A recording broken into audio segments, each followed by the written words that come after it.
Now we can define the exchange value according to Marx. So Marx defines exchange value as the socially necessary labor time needed to produce a commodity. Well, it measures social resource or social cost needed to produce that commodity.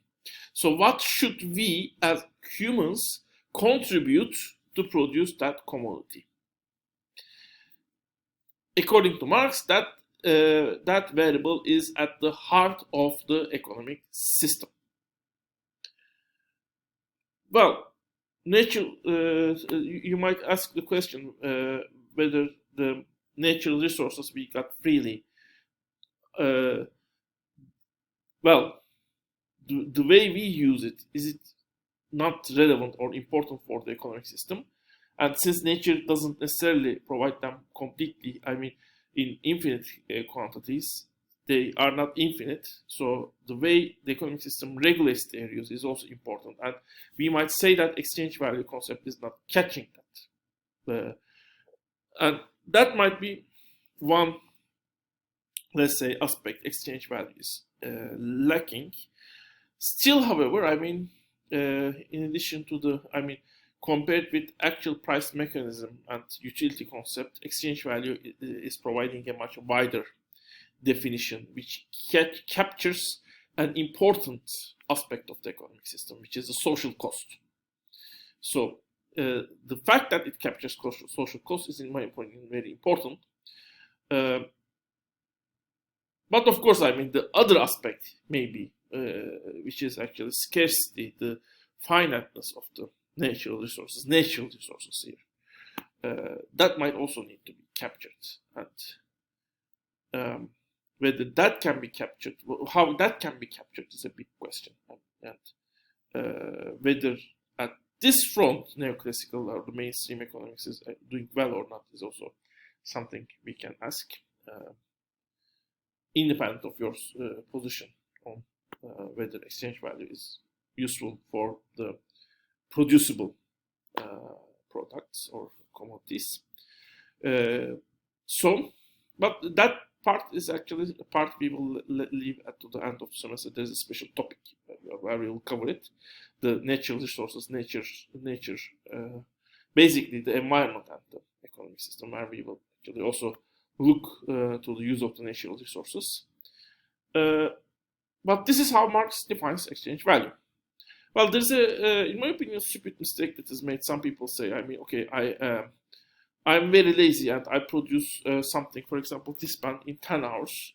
Well, does it mean that the pens I'm producing more valuable compared with someone who produces the same pen in 1 hour and produce something? It's the same thing exactly. No, it's not. Marx, in case of Marx, when we determine the value is the socially necessary labor time to produce a commodity. So, when we are talking on the exchange value of this pen, we don't look how much time an individual person needs to produce this pen. We look how much on average the society, and note that we take the society as the society with economic isolation. So here we are talking of humanity. So how much the society on average needs to produce this pen. Not the individual production times are not, in that case, important, directly important. Of course, in order to calculate averages, we need them, but they are not important. So all pen producers should be able to produce the pen at the same time. Not at the same time. All pen producers, basically, when they produce the same pen, they basically create something with the same exchange value. Well, sometimes people ask, for example, what happens if I just stir the water which is a glass of water in front of me. Well, what do we produce? A glass of water. What is the cheapest way to produce that water? Just taking it from a resource. I mean, stirring it doesn't actually transform it in any way. So still, our final product, final commodity will tell us the exchange value. So since our final commodity is a glass of water, still the exchange value is the average social time, not the time we spend, but on average the society spends to produce that glass of water. Similarly, for example, if I just destroy my furniture and create some wood, well, the exchange value of that wood is not exchange value of the price of that furniture. I mean, the time necessary to produce that furniture and then destroy it, since I can produce that wood in much cheaper way. I mean, I can just cut a tree and produce that wood. I don't need first produce the furniture, which needs, I mean, much finer process, and then destroy it and produce the wood, basically. So for all commodities, how much time is necessary to produce that final commodity determines the exchange value of that commodity. So you might ask this, what if we have a commodity like this pen, which has a very large exchange value, 10,000 labor time, 1 million labor time. However, well, compared with that cost, if that cost is somehow we transfer it to the price, and this for now, I mean, it is not exactly equal, but it's not that stupid to assume the price is equal to exchange value. So they are related, and exchange value influences the price in a very important way. So let's say the price is also equal to the exchange value, and this price is, for example, 1 million Turkish lira. What will happen if there is no one who wants to buy this pen for 1 million Turkish lira? And this special pen might have exchange value of 1 million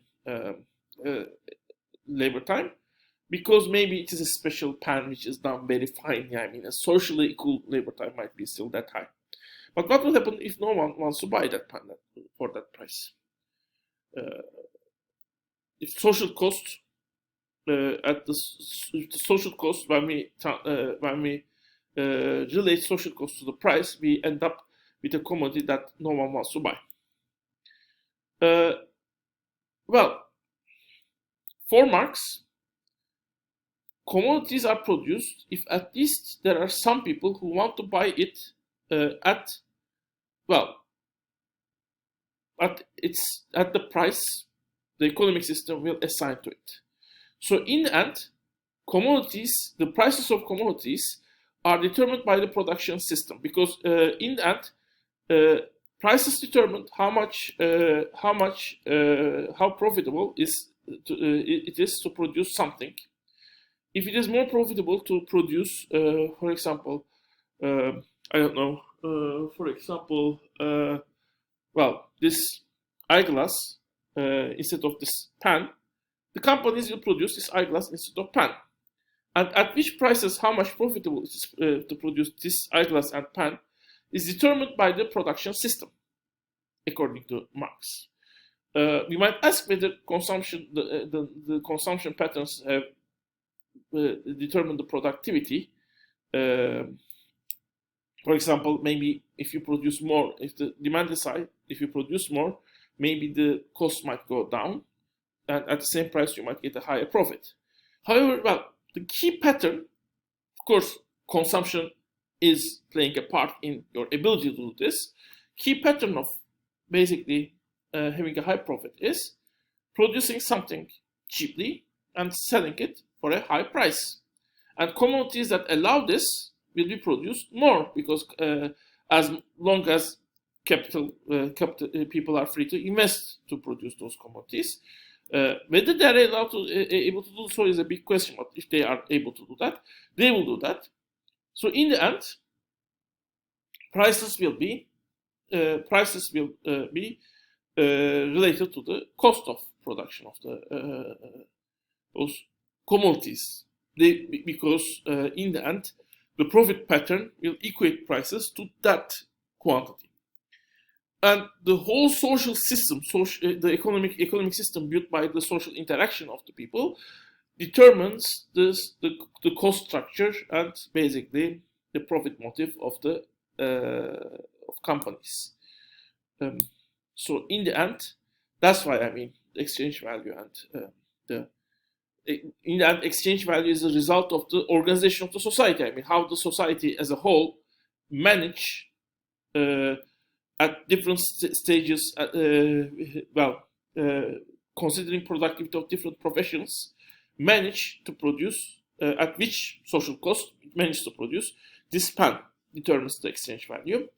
So the whole organization of society, in a way, determines the cost, and in the end, that's what determines, or that's the critical variable that is determining the price.